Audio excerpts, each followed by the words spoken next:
Il y en a un, en tout cas, dans la ville qui ne dort jamais, qui se l'est mérité hier soir, samedi soir. Jalen Brunson, mesdames et messieurs, et les Knicks de New York sont champions de la NBA. Oh! Oh, c'est dit. Oh, man. Imagine dire cette phrase. Hey. Même genre juste le mois passé. Pour moi, dire que les Knicks de New York sont champions de la NBA.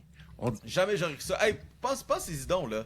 Tu sais, mettons, depuis qu'on suit le basketball, mettons 2014 environ chacun, 2013 à peu près, parce que moi, personnellement, là, man, les Knicks, c'était Carmelo Anthony et compagnie, mais après ça, la fin de l'ère Carmelo Anthony d'aller ramasser Derrick Rose un moment donné, un Tyson Chandler fini. Après ça, man, c'est quoi ces autres équipes? Joakim Noah. Joakim Noah qui était là un moment donné. Tu repêches Frank Ntilikina. Tu penses que tu as quelque chose avec Kristaps Porzingis. Dennis Smith Jr. qui s'en vient, qui donne une certaine lueur d'espoir. Mais finalement... Ah non, c'est vrai, c'était après à New York que ça a commencé. Oui, Kevin Knox entre-temps, par exemple. Et Kevin Knox, il est bon. Le sous de Fortnite. Et puis, après ça, on fait de la place pour LeBron James. Il voulait pas. On fait de la place pour Kevin Durant. Il voulait pas. Nope. Vous vous rappelez le repêchage de 2019? Oui. Les Knicks n'ont pas obtenu le premier choix pour Zion Williamson. On s'est dit, Ils n'ont même pas eu le deuxième non plus, hein. Comment est-ce que ces gars-là vont s'en sortir? Puis finalement, ils se sont pas trop bien sortis parce que le troisième choix qui s'est avéré être RJ Barrett a été finalement utilisé dans une transaction pour obtenir OG Anunoby, qui a été, mon Dieu, excellent. Qui fait mal à dire, mais ce gars-là va être rappelé comme un Nick pour le restant de sa carrière. Absolument. Ce gars-là va être rappelé comme Nick et pas comme Raptor. Et finalement, dans l'entre-saison de 2022, on apprend les Knicks ont donné un petit contrat de 55 millions de dollars en affaire de même à un petit kid chubby qui joue shooting guard, dont le père a joué avec les Knicks et sur le staff, qui a été le Robin du Batman qui est Luka Doncic. Un natif de New York quand même, mais encore avec des croûtes à manger et certainement des gens à qui prouver qu'il pouvait être un joueur de qualité. Mon Dieu, messieurs, ce que Jalen Brunson a redéfini ce que c'est que d'être un underdog. Hey man, ce qui a sauvé les Knicks, là, on parle de tous ces échecs-là, là, ce qui a sauvé les Knicks au final, là, c'est d'avoir donné les clés de cette équipe-là à Jalen Brunson. Parce que non seulement on est allé chercher Jalen Brunson, on l'entourait avec tous ses boys du collégial. Josh Hart, Dante DiVincenzo qui est parti depuis, Mikal Bridges, sont tous venus. On est allé chercher les gars pour bien l'entourer. On est allé chercher OG Anunoby. On est allé chercher Karl Anthony Towns. On va en reparler de Karl Anthony Towns. on a gardé Mitchell Robinson qui est un super bon fit avec lui. On a construit une super bonne équipe autour de Jalen Brunson parce qu'on croyait en ce gars-là comme option numéro 1, qui était pris comme option numéro 2 à Dallas derrière Luka Doncic. Et écoute, c'est fou à dire, mais en ce moment, Jalen Brunson est un champion de la NBA. Luka Doncic n'est pas un champion. Tu sais, c'est fou pareil, là, c'est complètement fou. Puis Jalen Brunson ne l'a pas fait en tant que passager, il l'a fait en tant qu'option numéro 1 d'une équipe. Tu sais, on parle souvent comme quoi, tu sais, ces genres de freaks de la nature là, que ce soit Giannis Antetokounmpo, Nikola Jokic, Wembanyama, tu sais, ces freaks ces athlètes là, qui sont des spécimens là. Ben Jalen Brunson, c'est un petit point de garde. C'est un petit point de garde qui a été l'option numéro 1 de l'équipe de champion. Bien entouré, il y a une super bonne équipe autour de lui. Mais Jalen Brunson, ça reste quand même bien un petit point de garde qui a mené son équipe à un championnat. Puis c'est pas juste ça, puis tu sais, moi ça fait capoter à dire, là, surtout, là, tu sais, quand on parle, tu sais, Jalen Brunson a réussi ce que Patrick Ewing a jamais réalisé. Ouais. Avez-vous vu hier à Inside the NBA, la discussion, c'était avec Jalen Brunson, était avec son père, il était sur le panel, puis Rick Brunson, le père de Jalen, dit, tu sais, juste être clair quand même si Jalen vient d'amener un championnat à New York, ça reste quand même Patrick Ewing, le meilleur Nick de l'histoire, puis Kenny Smith le regarde, sérieusement, c'est débattable. Puis, écoute, il y a du monde en ce moment, puis même juste avant la signature la fameuse prolongation de contrat qui a permis justement ce championnat-là du côté des Knicks, il y a du monde qui disait déjà donner une statue à Jalen Brunson. Là. Tu sais, ce gars-là. Il a laissé ce 100 gars-là millions sur la va table. Il a avoir laissé une 100 millions sur la statue, table. à un moment donné, au Madison Square Garden, là. Ouais, si Jalen Brunson ne laisse pas 100 millions de dollars sur la table, on n'a pas Karl Anthony Towns qui a été un morceau intégral de ses succès en série. C'est aussi simple que ça.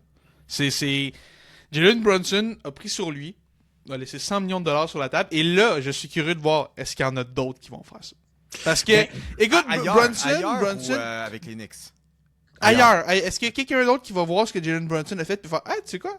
Peut-être que je vais en laisser un peu, moi aussi, tu sais, juste au lieu de signer le Supermax comme je pourrais, puis tout. Puis, tu sais, Brunson, c'est un cas particulier parce que le fait d'être le visage de la concession des Knicks fait en sorte que veut pas, tu vas toujours avoir plus de revenus publicitaires, puis tout. Puis, veut pas, il y a quand même un. Tu sais, pense qu'en ce moment, Jalen Brunson va pas refaire son 100 millions de dollars en commandite. Le gars est le king de New York en ce moment-là. C'est ce que Jalen Brunson veut, Jalen Brunson obtient, ok? Fait que, ça, c'est pas du tout un problème, mais. Et je suis curieux de voir un nom que, tu sais, on parle du gros marché de New York, là. Luka Doncic est bientôt éligible à signer un prochain contrat. Est-ce que Luka Doncic va se dire, man, mais l'affaire, c'est que les Lakers ont gagné plus récemment. On Ça parle des Lakers quand même. Ça serait pas pareil, mais, tu sais, est-ce que Luka Doncic va se dire, hey, man, Brunson a laissé de l'argent à la table, ça a marché. Peut-être que moi aussi, j'en laisse un petit peu, ça me permet d'acheter une deuxième option qui a de l'allure. Tu sais, je suis curieux de voir ce que ça va faire, ça va faire les petits. C'est quoi, c'est pas. Il y a pas un rapport qui sort de Los Angeles comme quoi LeBron James voudrait un autre contrat max? Écoute, on n'est pas rendu là, mais c'est clair que les agents et l'association des joueurs de la NBA voient Jalen Brunson et ils se disent tabarnak. Ouais, Il y en a qui ne triperont pas là, dans les sphères de la NBA. Il y en a qui ne triperont pas. Pas en tout de voir Jalen Brunson gagner un championnat comme ça. Absolument pas. Absolument pas. Puis c'est. Écoute, tu parles des Knicks, là. Il y en a un autre qui est dû pour un nouveau contrat bientôt, Karl Anthony Towns. Karl Anthony Towns fait du très très gros argent. Peut-être que lui aussi, il va se dire, gars, man, ça va tellement bien ici, là. On est tellement sur une bonne run. C'en est un d'ailleurs qu'on a cassé un peu de sucre sur son dos. Et jamais une seule fois. Sais, mais j'aime les apporter parce que ce sont des références basket qu'on aime en jaser, mais les boys d'Alioup, on est une bonne gang à avoir cassé du sucre sur le dos de Karl Anthony Towns. De se moquer de lui, de son temps au Minnesota, la fameuse vidéo qu'il salue la foule en braillant. Ah, man, Karl Anthony Towns est un champion, puis on pourra jamais me l'enlever. On pourra jamais m'enlever ce moment-là. Mais Félix Pop, je veux vous ramener à un événement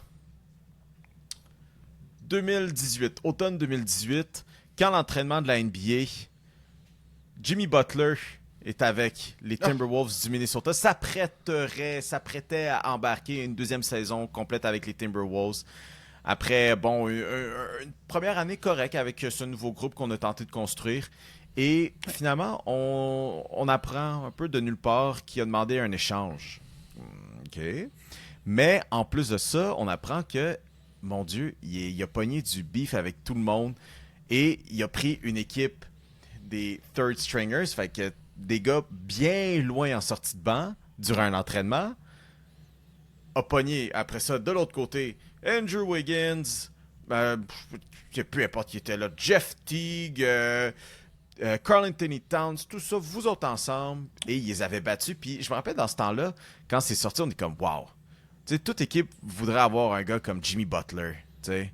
Un gars qui a cette non, moi c'est pas ça qui est sorti. En tout cas, c'est pas ça qui est sorti de ma bouche, à ce moment-là. Ben regarde Félix, tu peux danser parce qu'aujourd'hui les boys, on se jase puis Andrew Wiggins avec les Warriors en 2022 et aujourd'hui Karl Anthony Towns en 2026 avec les Knicks sont des champions de la NBA avant Jimmy Butler. Ah, man. Écoute, Jimmy Butler qui avait dit « Vous ne pouvez pas gagner sans moi ». Écoute, Jimmy, je sais dire que les deux gars, ils ont pas mal réussi à gagner sans toi, là. Puis, écoute, man, moi, pour elle, c'est vraiment venu me chercher Towns. C'est un de mes joueurs préférés ever. Puis, tu sais, ce gars-là a eu tellement d'adversité, là. Tu sais, que toute la période pendant la COVID, il était tellement proche de sa mère. Sa mère est décédée. Puis, tu sais, tout ça, ce gars-là a vécu tellement d'épreuves. Puis la transaction qu'il a envoyée à New York, ça a quand même été difficile pour lui parce qu'on savait vraiment impliqué dans la communauté au Minnesota. Puis il était vraiment fier d'être membre des Timberwolves. Puis c'est venu le chercher un peu, puis ça l'a affecté. Mais, man, ce gars-là, talent pur, c'est un des plus beaux talents de la ligue. Je veux dire, ce gars-là est un centre qui fait tout sur un terrain. C'est du 3 points, un centre qui tire du 3 points, puis qui est bon, tu sais, qui est... ce gars-là, en talent peu, il n'y en a pas beaucoup des plus talentueux que lui. Sa carrière a peut-être pas été exactement celle qu'on pensait. T'sais, en début de carrière, on se demandait est-ce que ce gars-là va être le prochain grand de tous les temps. C'est pas exactement devenu ça, mais Karl Anthony Towns a été... il y avait besoin de ça dans sa carrière. Ça aurait été triste qu'on vive dans un monde où est-ce que Karl Anthony Towns n'est jamais un champion, puis tout comme bien des gens au Minnesota avant lui, on parlait de Wiggins, on parlait de Towns, Kevin Love, Kevin Garnett, tous les grands des Timberwolves classiques vont finir par gagner leur championnat ailleurs. J'ai déjà hâte de voir où est-ce qu'Anthony Edwards va finir par gagner son championnat dans 5 ans. Mais d'ailleurs aussi, c'est preuve que Karl Anthony Towns était vraiment investi avec le Minnesota. Une des premières personnes qui a salué après sa conquête du titre, c'est Anthony Edwards, c'est Charlotte Anthony Edwards, puis c'est son frère, puis tout. Hier, il l'a appelé en FaceTime tout de suite après la conquête. Écoute, ce gars-là est encore adoré au Minnesota, puis je pense que, tu sais, oui, à New York, on a appris à l'aimer, on a appris à vraiment beaucoup l'aimer, mais il y a quand même... Le Minnesota a célébré hier. C'est cette conquête, le Knicks. Puis ça me rappelle, si on fait aussi un parallèle au hockey, c'est un peu comme Winnipeg qui célèbre Nicolas Ehlers. C'est un peu... c'est un peu le collage, là, câlisse. Je m'en fous. Nicolas. Deal with it. Nicolas. Ehlers. Mais... puis... Excuse pas, vas-y. Ben, ce que j'allais dire, c'est... Puis on a rendu crédit aux Hurricanes tantôt, mais je pense qu'il faut aussi rendre crédit. On ne se rend pas compte à quel point cette run des Knicks a été aussi dominante, puis je dirais même plus dominante que les Hurricanes ont fait. C'est surréal. Incroyable ce que les Knicks ont fait. En ce moment, là, les Knicks de New York ont le plus gros différentiel de points en une seule run des séries éliminatoires avec plus 280. Ça bat ce que les Spurs ont fait. Tu sais, Tim Duncan, Kawhi Leonard, 17-18, les Warriors, tu sais, toutes ces équipes-là, les Knicks, 16-3, plus 280 différentiels. Faut pas oublier une chose aussi, là.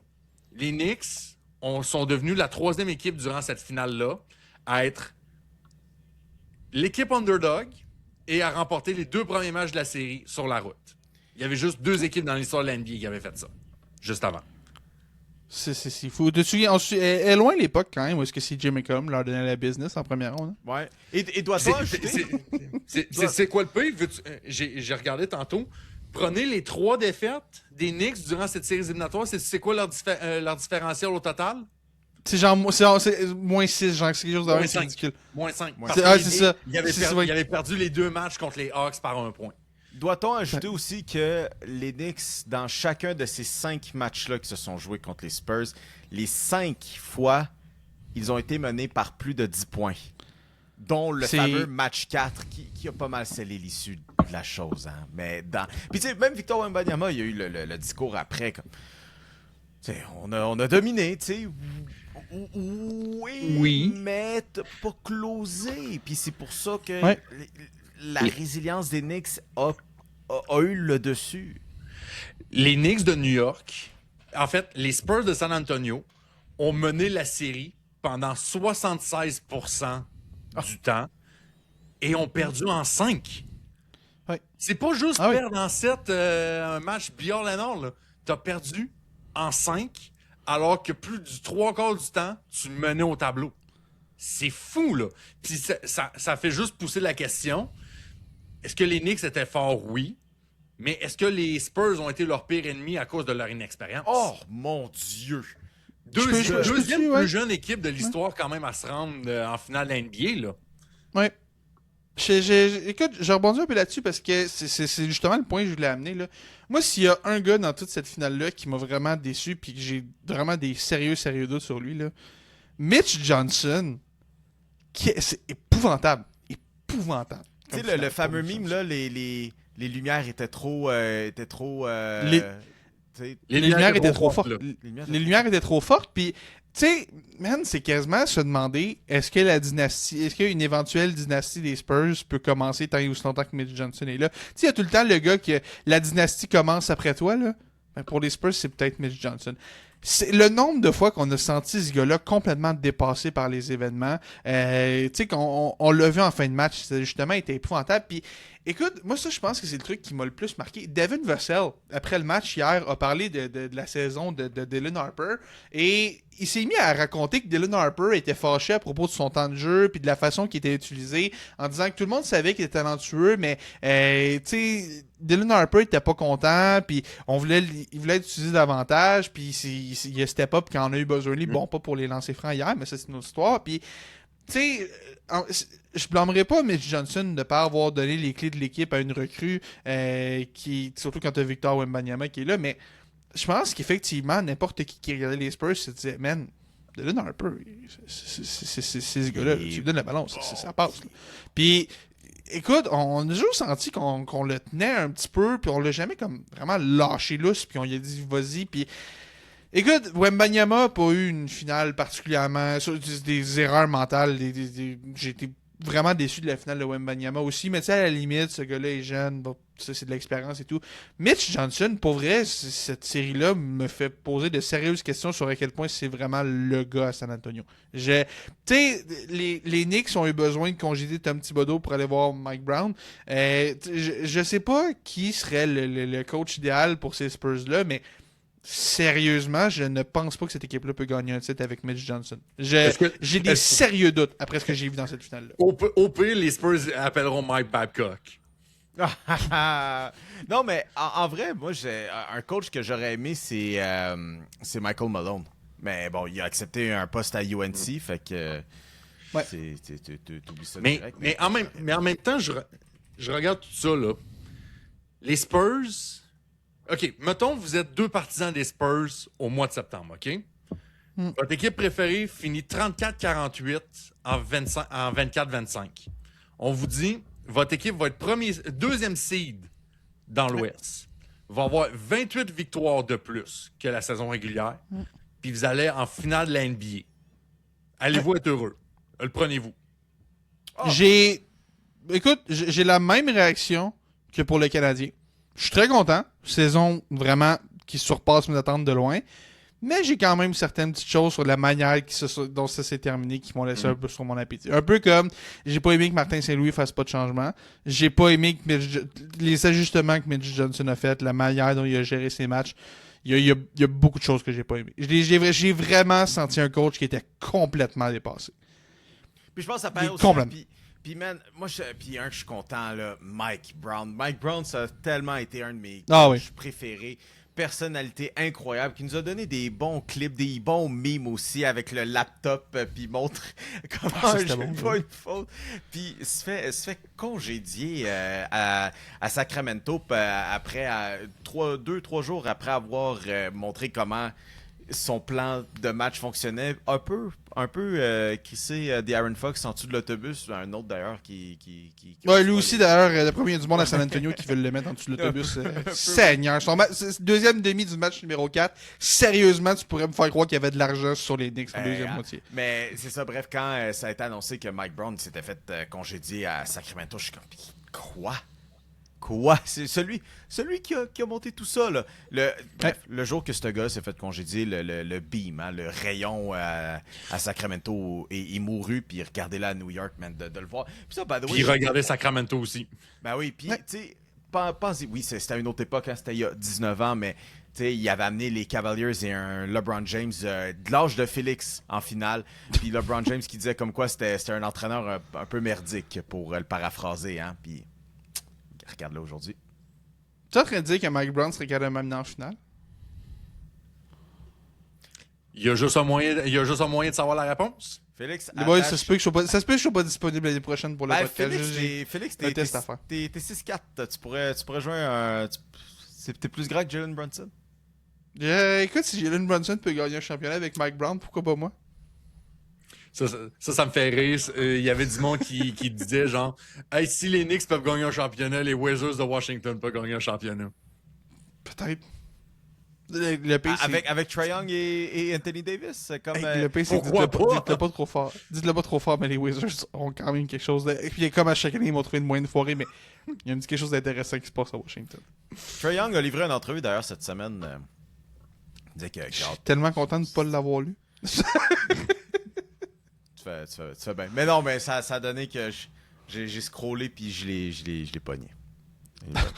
Messieurs, que direz-vous d'une petite pause et on se retrouve dans 2 petites secondes avec notre invité de la semaine, Max Truman, pour discuter tout ce qui est le fameux stade olympique de Montréal et ce qui aussi intrinsèquement, là, c'est accessoirement, devrais-je dire en fait, est aussi relié à l'avenir du CF Montréal ou de l'impact, comme dirait Pop probablement. Oui, je dis encore l'impact de Montréal. Et voilà. Donc, ce qui est aussi relié au futur du CF puis de toutes les... Ouais. Tu sais quoi? Vous savez quand même la scène culturelle montréalaise, faut croire. Alors, restez à l'affût, on retourne dans pas très longtemps avec ça.